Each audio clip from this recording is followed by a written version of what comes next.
gunpowder empires of the 17th and 18th century, the 1600s and 1700s, for those of you who get mixed up with the centuries and hundreds. And the specific empires are the Ottoman Empire, which encircles the Mediterranean, the Safavid Empire, which borders on the Indian Ocean and the Persian Gulf, and the Mughal Empire, which is pretty much the subcontinent, South Asia. These were really the height of the civilized world in the 17th century. In the ensuing centuries, they would gradually diminish in power and eventually cease to exist. But that decline, if you want to use that word, took hundreds of years. It's not something that happened overnight. Each of the empires was a multinational empire, and in terms of the 17th century, we might be better to use the word multi-ethnic empire. They were multi-religious empires. Each empire had subjects of different religious faiths within its borders. Each of the empires was a dynastic empire based on a family dynasty that ruled the empire and that wielded considerable power. As you look at the map, one of the things that's striking is there's just a really small little bit of Western Europe over here. But somehow in the next 200 years or so, it would be that small landmass of Western Europe that came to dominate the world and really came to supplant the Ottoman, Safavid, and Mughal empires in most respect as the most powerful empires in the world. And all of the three empires that we're talking about today suffered at the hands of Western European powers. Now, why that happened is something that we're going to be examining in the rest of 1112. But what I want to say now is that what's really striking is the accounts of European travelers to the Ottoman, Safavid, and Mughal empires in the 17th century. The Europeans are so struck by the overwhelming wealth of these empires, the magnificence of the architecture and the building. This was truly the height of power, and the European observers just could not imagine how this could exist in these empires and how primitive really Europe seemed in comparison to them.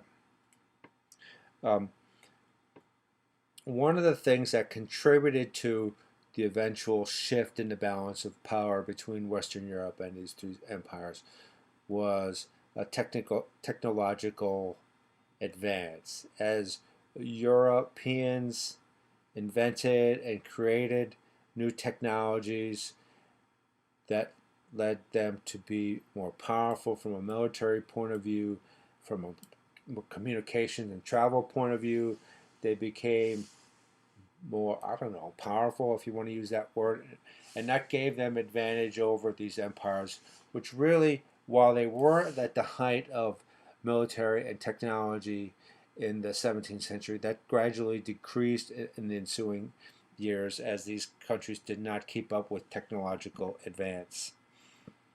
I'm looking at my notes here, trying to figure out what else I should say here. One of the questions I wrote down here is, what does it mean to modernize? And historians for a long time looked at the span of world history from 1600 to the present and looked at how the countries of Western Europe modernized, how their social structure changed, how their political structure changed, how their economies changed.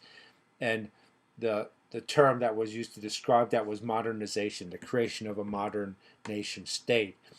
And it was assumed that the reason that gave the countries of Western Europe an advantage over these empires, specifically the Ottoman, Safavid, and Mughal Empire, which for some reason didn't modernize. Now, in recent years, that whole term of modernization has come into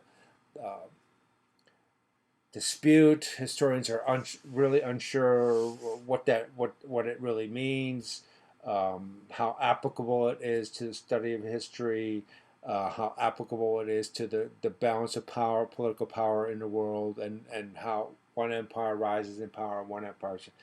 So the whole idea of modernization has kind of been called into question. We're going to return to that later in History 1112. But for now, that's something to keep in mind as we look at these areas of the world. But for now, for the 17th century, for the early part of the 18th century, the Ottoman Empire, the Safavid Empire, the Mughal Empire, this was really the height of world civilization. Okay?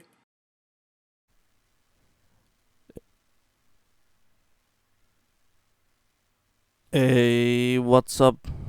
Welcome again to the channel Gate to Babylon, the gate to everything. Today we come with an interesting video. And you saw the beginning 5 minutes. This is out of another channel video, and the video title was "The Gunpowder Empires: Some Real Quick Remarks." And I saw the video. And I just thought to make a video on why the gunpowder empires and those at the time of 16th, 17th century, and even before that, these prominent empires and powers declined, and if you will, and at some point later on in the mid 18th century, that the west of Europe became a superpower. And I just want to quickly, as you saw in the beginning 5 minutes introduction, the person of that channel emphasizes a lot on modernization, and he did say that modernization is a bit complicated thing. What it is, what describes it, and so on and so forth, technology and whatnot. And I want to say that this is not exactly related, and it's not the point. Modernization, it's a Western European invention anyway.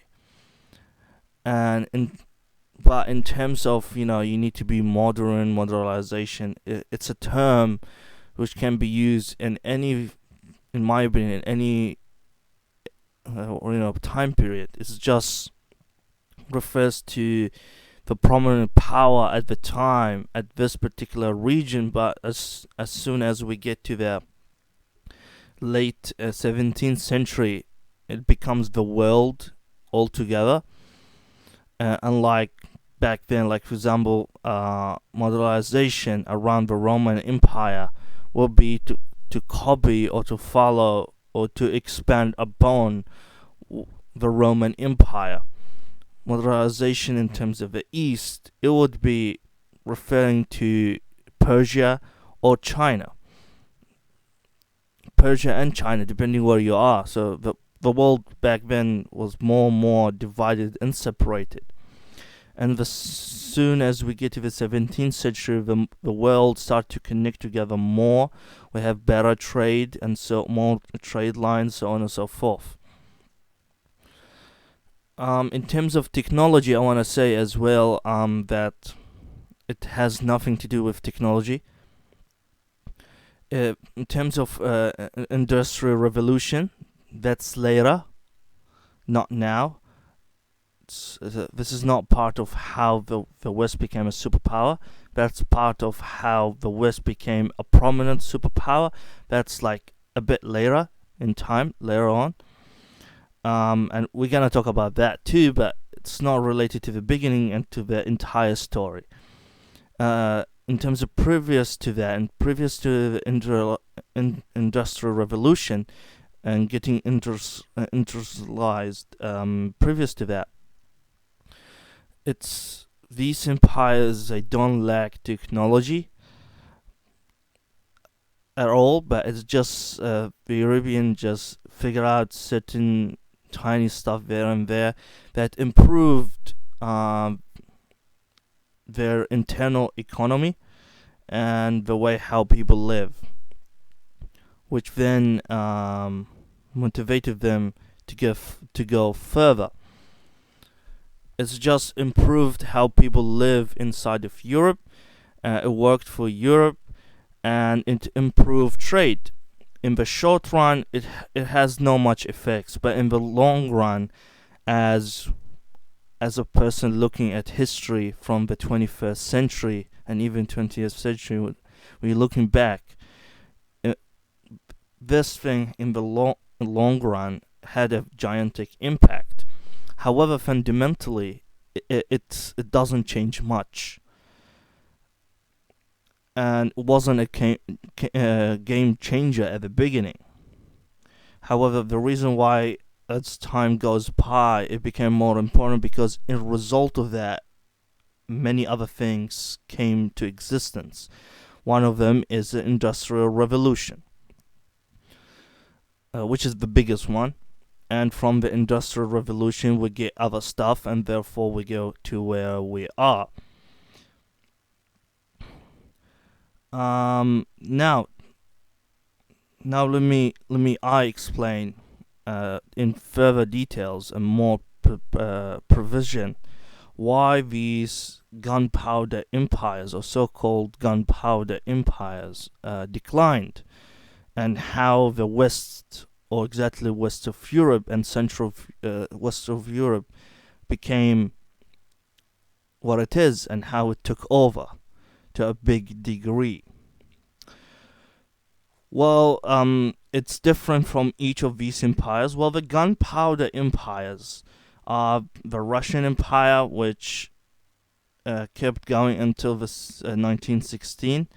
You have the Ottoman Empire, which is as an Ottoman Empire, referring to the Ottoman family related to Othman, the first guy who made the Ottoman Empire, or the Ottoman Sultanate. It's more a sultanate.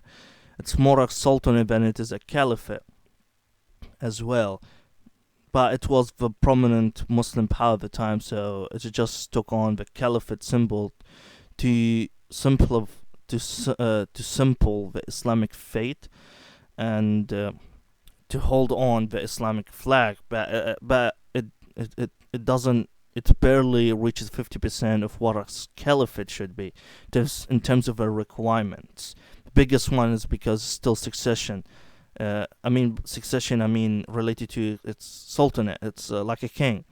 It goes to the son, the oldest son. That's not how the caliphate is. But anyway, it was the best one to represent. Like, it has a higher score. Yes, it's perhaps at best it ticks 60% of the boxes, the requirements of what a caliphate is, but it's not perfect, but the most perfect at the time. Therefore, it represents Islam. One of the biggest points is because it has Mecca and Medina, and the city of Jerusalem as well. Part of it is province and domain. Anyway, we don't want to go in details in that. However,